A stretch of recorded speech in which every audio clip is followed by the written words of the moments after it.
Okay, yeah, I got another story ready.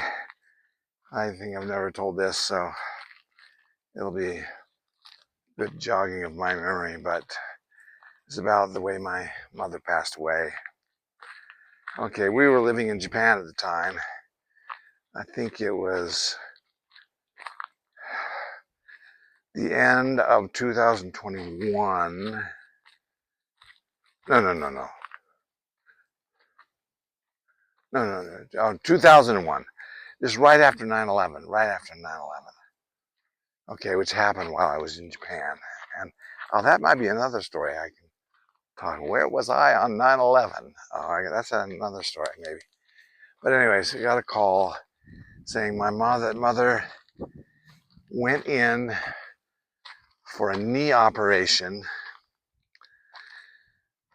This is a good story to teach us all to never take it too lightly when we go under the knife. Okay, my mother went in for knee operation and never came home.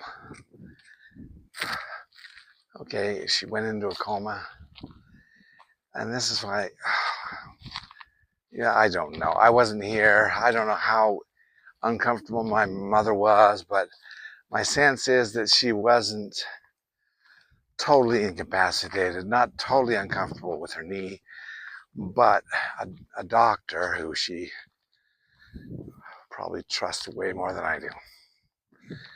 Well, I think she grew up in the generation of, oh, doctor, oh my heavens.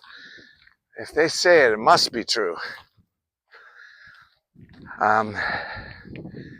He convinced her that she, at 74, that she needed a knee replacement. And I don't know what he told her, what he guaranteed her, but whatever. I think she was getting around fine on her knee. It may have been a little bit painful, I don't know. But it's a routine operation. Routine. Come under the knife. And you've got Medicare. It'll cover it, or most of it. And then in recovery, she went into, I don't know how soon after. I wasn't here. I was in Japan. We immediately got on a plane and came here. But I think soon after the operation, she slipped into a coma. And she never woke up. Me and my family, we flew back to Utah. We rushed up to the hospital, and all the siblings were around the room. My father had already passed away from a stroke, which at the time, I barely even knew what a stroke was. Now I've had two myself at 64, and I know what that's all about. My recovery is doing pretty good, but anyway, so we were sitting around, all us siblings. Can't remember if we had this conversation in the hospital or what, but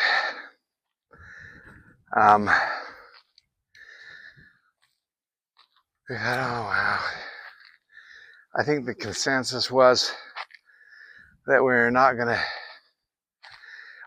They apparently had put her on a breathing machine or life support somehow to keep her alive, right, in this coma state. And strangely enough, I don't know,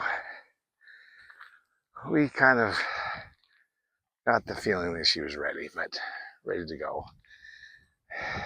When we came home from Utah, me and my family went and stayed at her house. She was in the hospital, went and stayed in her house, and it was immaculate. Uncharacteristically immaculate, almost as if she knew that she wasn't coming back. Found kind of an eerie feeling, but I remember at the time that I think we decided to take her off life support and roll the dice and see what happens. And I remember the nurse at the time. The nurse at the time, I think, was someone that we knew, our family knew. Like, she was in our ward, our church, when we were younger. She was, a grown woman now, and so we kind of, felt good about her being there. But I remember her saying, "Yeah, oh, your mother she's had a good run. She's had a good run. If something were to happen, it's better than being on life support, blah, blah, blah. And if she dies, yeah, she's had a good run. Come see, come suck." But wow, what a cavalier attitude to have about life. But, oh, man, I miss her dearly, and I felt like her life was cut way too short. But so we gathered to have a kind of vigil at the church when we took her off the machine or whatever she was on, playing some nice, Tabernacle Choirs, the Messiah or something. It was really kind of a spiritual experience. We all went and had our last words with her, and she wasn't conscious or anything, but hopefully maybe she could hear, I don't know. But it was an emotional experience. And this is the same hospital I went to with both my strokes initially. But then a nephew of mine says, "Oh, you don't want to go to Death View Hospital?" That's not the name of the hospital, but that's a nickname he gave the hospital. It's like, oh, wow. Yeah. Such a cavalier attitude about, your loved ones. Yeah, he had a good run. 74, wow. That's longer than most. Anyway, so that's my story, and I'm sticking to it. Oh, and then,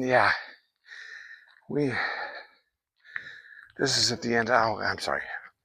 Did I say when it was? At the end of 2001, I believe. And it was right around Christmas time, and we had a funeral on Christmas Eve. It was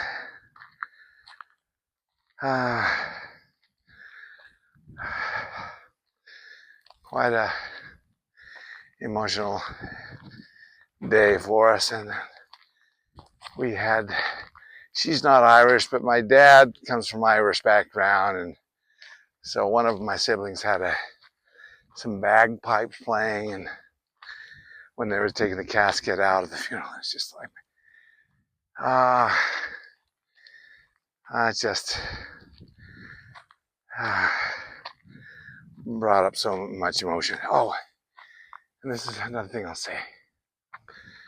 And I'm going to cut across here and see if let me show you what I'm looking at. So, there's a trail that cuts across here, the field here. I'm going to take that straight across. It looks like almost like a cow path. But,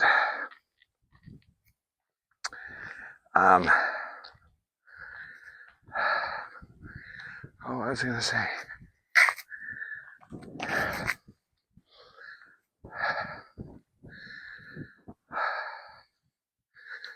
Ooh.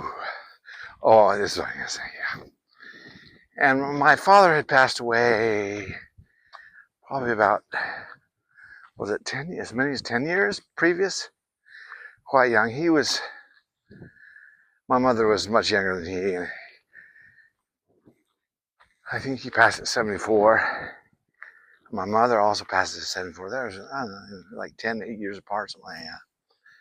And I was expecting a similar experience when my mother passed away.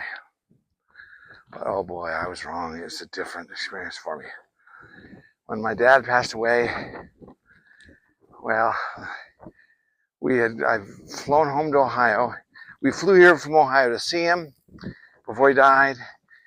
He would never gain consciousness, so I don't know if he ever heard anything we ever said, but it looked like, he's in the clear. Things are only going to get better, so you can go home now. So we went home, flew home to Dublin, Ohio, through Columbus, Ohio. And the day we got home or the next day, we got the call that he'd passed.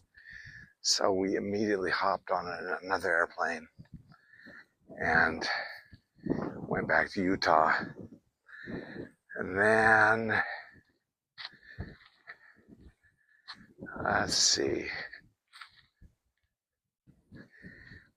But the whole experience, of seeing my father's dead body and everything, never was I really that emotional for some strange reason.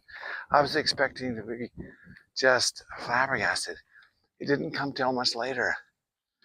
Much later, like a month or so later, I was in the car driving to work one morning and I was just overcome with emotion.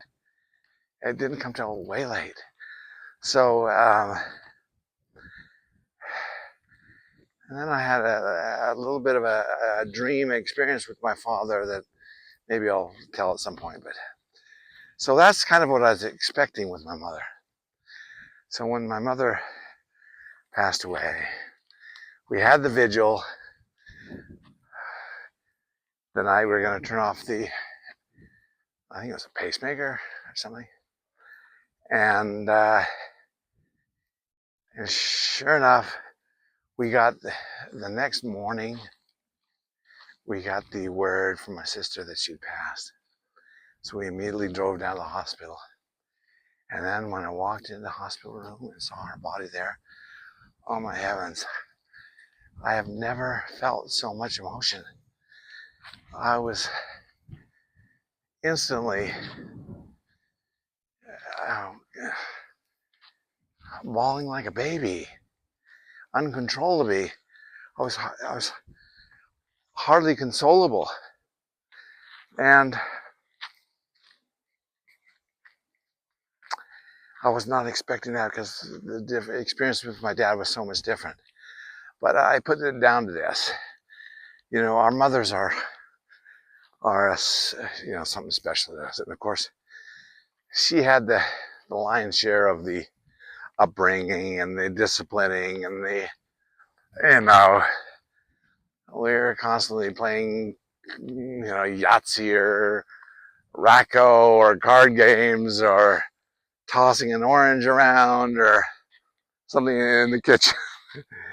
She was, constantly fixing me, a sandwich, looking after my every need. So she was really the hands-on parent, and my dad was not so much that. I love my dad and miss him dearly, but it was a different kind of a connection. And then the emotion came like a month later, but wow.